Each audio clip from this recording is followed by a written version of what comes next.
그는 지금까지 살아오는 동안 처음 그런다는 듯이 몹시 수줍어했으나 수치스럽게 여기지 않는다는 듯한 차분함과 위엄을 지니고 있어 힘겨운 노동으로 인해 거칠어진 손과 갈라진 손톱만 아니라면 기품 있는 사람으로 보일만 했다.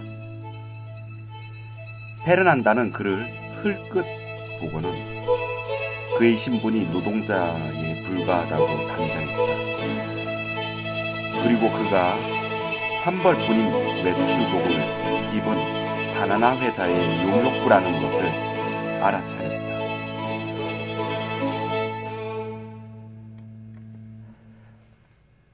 페르난다는 그에게 말할 기회를 주지 않았다.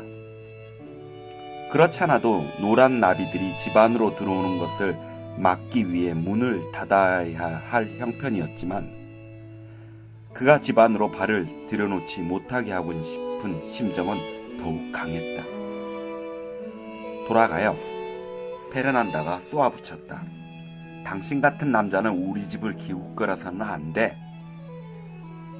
그의 이름은 마우리시오 바빌로니아였다. 그는 마콘도에서 태어나 줄곧 이곳에서 살았으며 바나나 회사의 공장에서 견습공으로 일하고 있었다. 어느 날 오후 매매는 숲으로 드라이브를 할 생각으로 패트리시아 브라운과 함께 자동차를 가지러 갔다가 우연히 마우리시오 바빌로니아를 만나게 되었다. 마침 운전사가 몸이 아팠기 때문에 그녀들은 그에게 운전을 부탁했다. 운전 방법을 배우고 싶었던 매매는 조작법을 자세히 보려고 운전석 옆자리에 앉았다. 마우리시오 바빌로니아는 다른 운전사들과는 달리 친절하게 그녀에게 운전 기술을 가르쳐 주었다.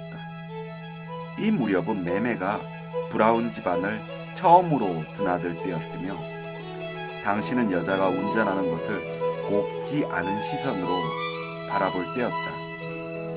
때문에 매매는 운전에 대한 이론적인 지식을 배우는 것으로 만족해야 했으며 이후로 몇 달 동안은 마우리시오 바빌로니아를 만나지 못했다. 비록 손이 거칠어 보이긴 했지만 그 점을 제외한 그의 남성적인 매력에 자신도 모르게 마음이 끌리고 있다는 사실을 매매는 나중에 깨달았다.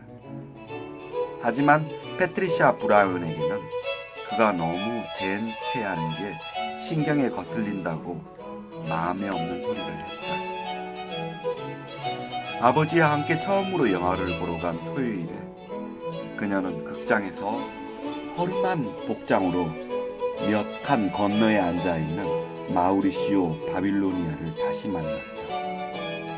매매는 그가 영화 감상을 팽개쳐 두고 자꾸만 자기 쪽으로 고개를 돌린다는 사실을 눈치채고는 그의 경망스럽고 직접적인 행동에 눈살을 찌푸렸다.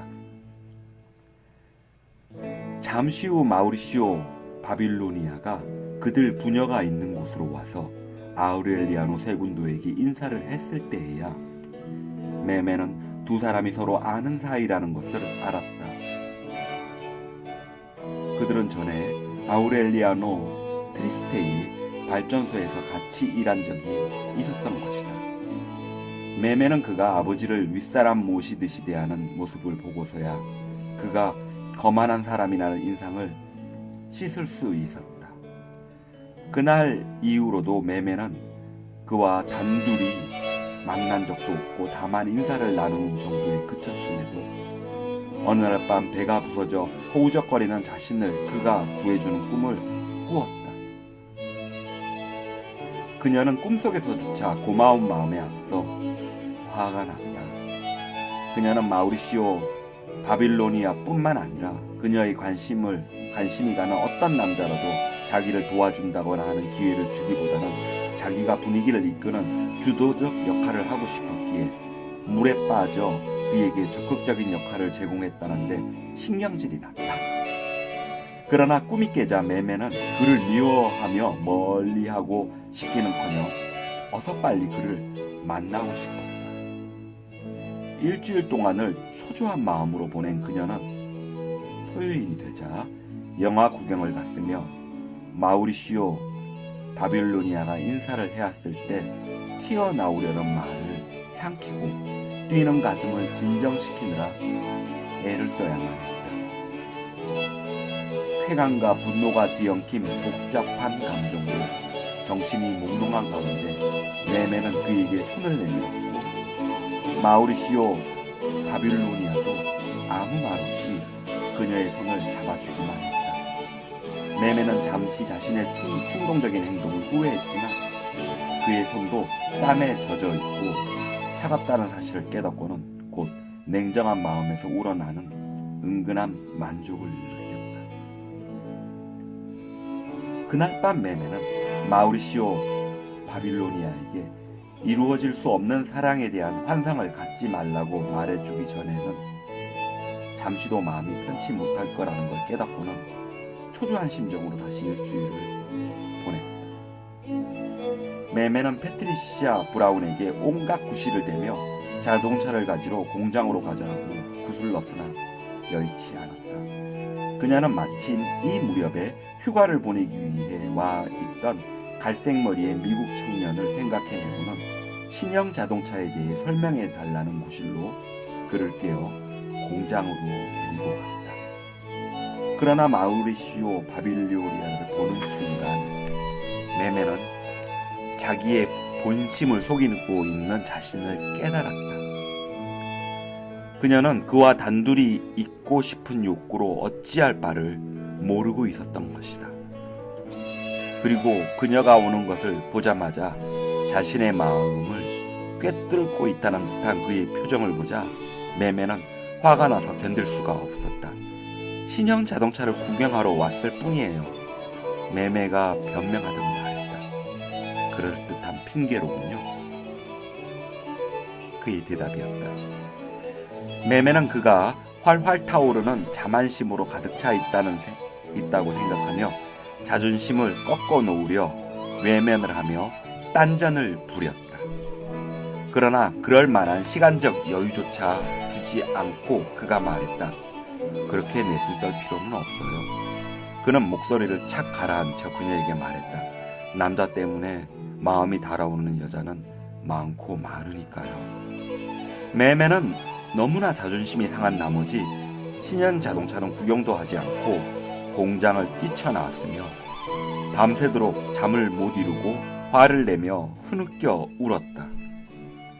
한때 그녀의 마음이 끌렸던 갈색머리 미국 청년은 이제 기저귀를 찬 어린아이처럼 여겨질 뿐이었다. 이 무렵 매매는 마우리시오 바빌로니아가 나타나는 곳에는 노랑 나비들이 먼저 모습을 드러낸다는 사실을 알아냈다. 그녀는 공장에서도 그 나비들을 보았었지만 그때는 페인트 냄새를 맡고 모든 것이 묻거니 했었다. 언젠가 극장에 갔을 때도 그녀의 주위를 맴도는 나비를 본 적이 있었다. 그러다가 마우리시오 바빌로니아가 그녀를 따라다니기 시작하면서 그녀는 아무리 복잡한 사람들 틈에서도 그를 쉽게 알아볼 수 있었다. 이 때문에 그녀는 그가 나타날 때마다 보이는 나비가 그와 어떤 깊은 관계에 놓여 있다고 생각했다. 마우리시오 바빌로니아는 연주회나 영화관이나 대미사가 있는 자리에 나타나 청중 속에 끼어 있었지만 그를 찾느라 조금도 주위를 두리번거릴 필요가 없었으니 그것은 그의 부분에 언제나 나비가 있었기 때문이었다. 어느 날인가 아우렐리아노 세군도가 숨막힐 정도로 날아다니는 나비떼를 보고 짜증을 내자 매매는 처음 약속했던 대로 아버지에게 비밀을 털어놓을까 하다가 그만두었다. 어쩐지 이번만큼은 그녀의 말을 믿어줄 것 같지 않았다. 네 엄마가 이 얘기를 듣는다면 까무러칠 거다 라고 우스갯소리를 할 것 같지도 않았다. 어느 날 아침 마당에서 장미의 가지치기를 하던 페르난다는 순간적으로 깜짝 놀라 소리를 지르며 일찍이 미녀 레메디우스가 승천한 그 자리에 서 있던 매매를 물러서게 했다. 어디선가 갑자기 들려온 날개치는 소리를 듣고는 미녀 레메디우스에게 일어났던 기적이 딸에게 재현되는 줄로 착각했던 것이다. 그 날개 소리는 나비들이 내는 것이었다. 햇빛 속에서 갑자기 솟아난 듯한 나비들을 본 매매의 가슴은 곧 울렁거리기 시작했다. 그리고 거의 동시에 패트리샤 브라운이 보낸 선물이라며 마우리시오 바빌로니아가 꾸러미 하나를 들고 나타났다. 매매는 수줍음에 얼굴을 붉히고 가슴의 울렁거림을 애써 진정시키며 억지스러운 미소를 머금은 채 손에 흙이 묻어 있으니 꾸러미를 난간위에 놓고 가라고 말했다. 몇 달 만에 다시 보고서도 그를 기억하지 못한 페르난다는 쫓겨나는 나듯 하는 그를 보며 그의 피부색에 이상한 관심을 보였다. 그 남자 좀 이상해 보인다. 그녀가 중얼거렸다. 곧 죽을 사람처럼 보였어. 매매는 어머니가 나비들 때문에 엉뚱한 느낌을 받았다고 생각했다. 장미 가지치기가 끝나자 그녀는 손을 씻고 침실로 들어가 꾸러미를 풀어보았다. 그것은 상자 속에 상자가 들어있는 중국식 장난감이었다. 그녀가 마지막이자 5번째 상자를 열자 토요일에 극장에서 만납시다 라고 정성 들여 쓴 종이 쪽지가 들어있었다. 매매는 문득 그 상자를 호기심이 많은 페르난다 가까이에 오래 방치해 두었다는 생각을 하며 아치레스나 마우리시오 바빌로니아의 단순하고 대담한 행동에 호감을 느꼈으며 자기가 그의 청을 받아주리라고 믿고 있는 순진한 구석이 마음에 들었다. 매매는 돌아오는 토요일에 아우렐리아노 세군도가 약속이 있다는 사실을 알고 있었다. 그러나 한 주일 내내 가슴을 졸이던 그녀는 마침내 당일에 아버지를 설득하여 영화관에 데려다 주면 혼자 영화를 보겠으니 이 영화가 끝날 때쯤 데리러 오라고 부탁했다. 불이 켜져 있는 동안에는 나비들만 머리 위를 날아다녔다. 그리고 곧 본론이 시작되었다. 불이 꺼지자마자 마우리시오 바빌로니아가 그녀의 옆자리로 옮겨왔다. 매매는 어둠의 늪에 빠져 허우적거리며 잘 보이지는 않지만 기름 냄새를 풍기는 그 사나이가 꿈속에서 자기를 구해주기를 바라고 있었다. 만약 오늘 당신이 오지 않았다면 나를 영영 만날 수 없었을 거요. 그가 말했다. 매매는 그의 손이 자기의 무릎 위에 놓이는 것을 느끼며 두 사람이 체념의 기분에 사로잡혀 있음을 깨달았다. 사람 놀라게 하지 마세요. 매매는 미소를 띠고 말했다. 당신은 언제나 해서는 안 될 말까지 함부로 하는군요. 매매는 그녀의 남자에게 흠뻑 빠져들었다. 잠을 이루지도 못했고 식사도 제대로 하지 못했으며 깊은 외로움 속으로 빠져들어 아버지조차 귀찮게 여겼었다. 그녀는 페르난다를 속이기 위해 앞뒤가 맞지 않는 이런저런 거짓말을 늘어놓았고 친구들과의 만남도 피했으며 마우리시오 바빌로니아를 만나기 위해서라면 언제 어디에서나 마음 내키는 대로 다른 사람과의 약속을 번복했다.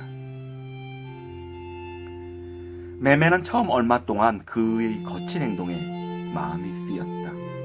한 번은 공장 뒤쪽에 있는 버려진 공터에서 처음으로 두 사람만이 있게 된 순간에 그는 매매를 짐승처럼 거칠게 다루어 그녀를 질리게 했다. 그것이 그가 보일 수 있는 애정 표현의 한 방법이라는 것을 알게 되기까지는 시간이 걸렸지만 어쨌거나 이때부터 매매는 마음의 평정을 잃고 그가 없이는 한시도 살아갈 수 없는 상태가 되고 말았다. 그녀는 비누로 닦아낸 뒤에도 남아있는 그의 체취에서 묻어나는 기름 냄새에 푹 젖어들고 싶은 욕망에 사로잡혔다.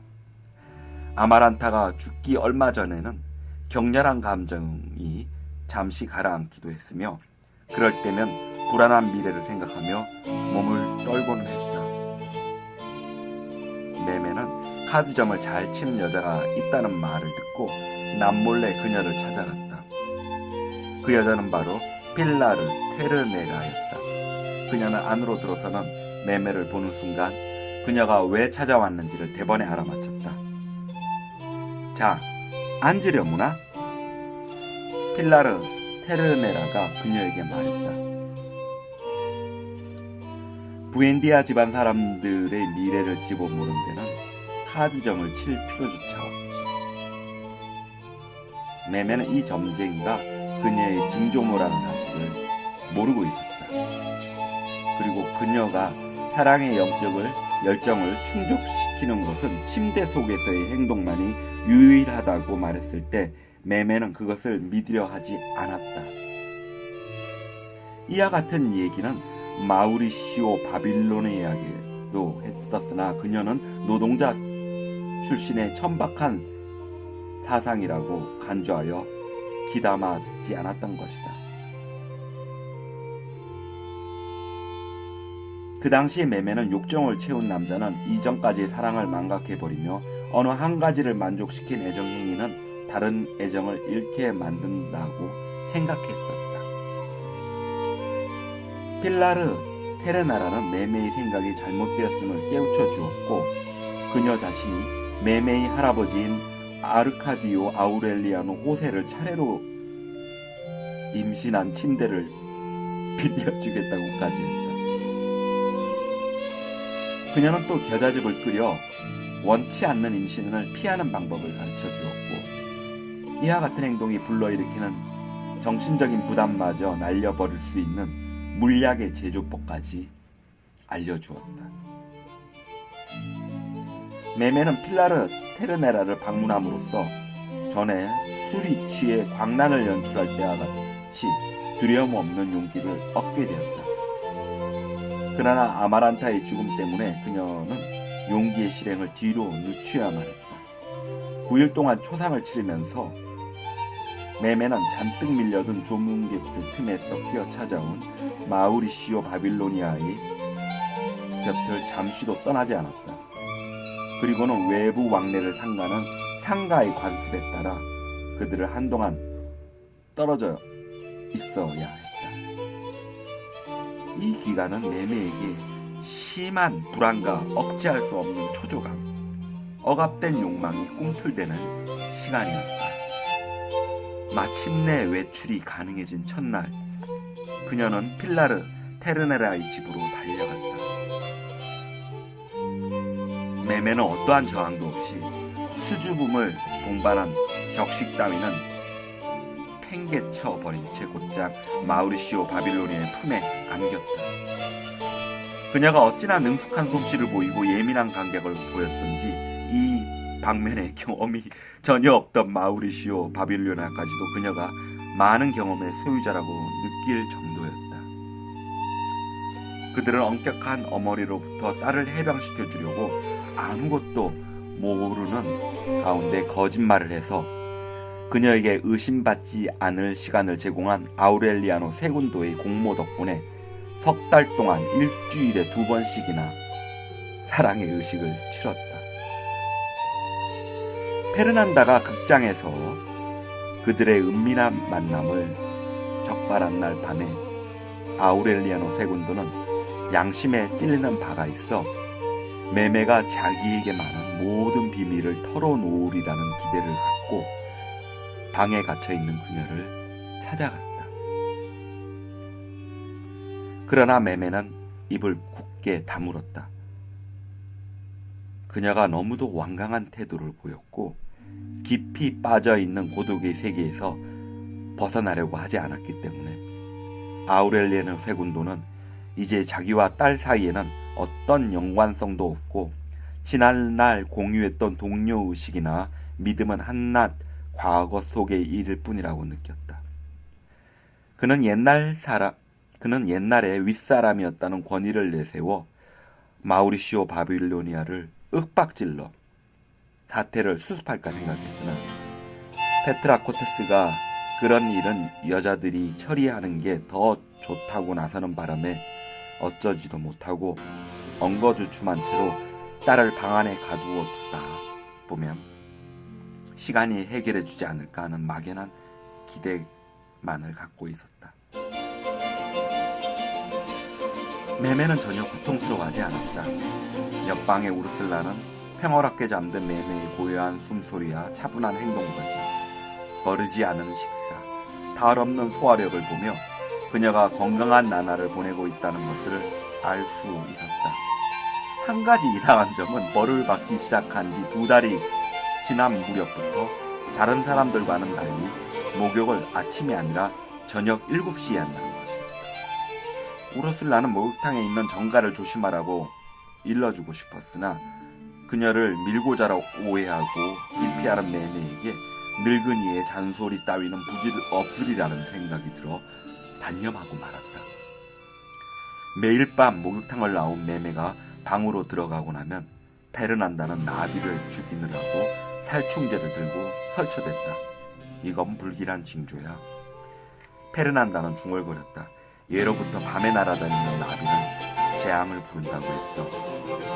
어느 날 밤 매매가 목욕탕에 있는 사이 우연히 그녀의 침실에 들어간 페르난다는 숨 막힐 정도로 많은 나비가 퍼덕거리는 광경을 목격했다. 그녀가 나비를 쫓아내려고 눈에 띄는 헝겊을 주워드는 순간 겨자덩어리가 바닥으로 굴러떨어졌다. 그녀는 딸이 밤에 목욕하는 것과 겨자덩어리를 관련지어 생각하다 심장이 멎어 버리는 것 같은 충격을 받았다. 페르난다는 지금과는 달리 적극적으로 방법을 강구하기로 했다.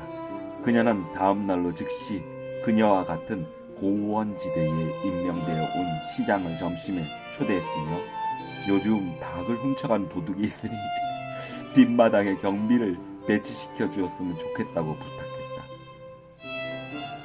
그리고 그날 밤 경비원은 그 지방에 기와장을 들추던 마우리시오 바빌로니아를 발견했다. 그는 최근 몇 달 동안 매일 밤 그랬듯이 알몸으로 정갈과 나비에게 둘러싸여 사랑의 갈증에 어찌할 바를 모르며 그를 기다리고 있는 매매를 만나려고 목욕탕으로 잠입하려는 중이었다.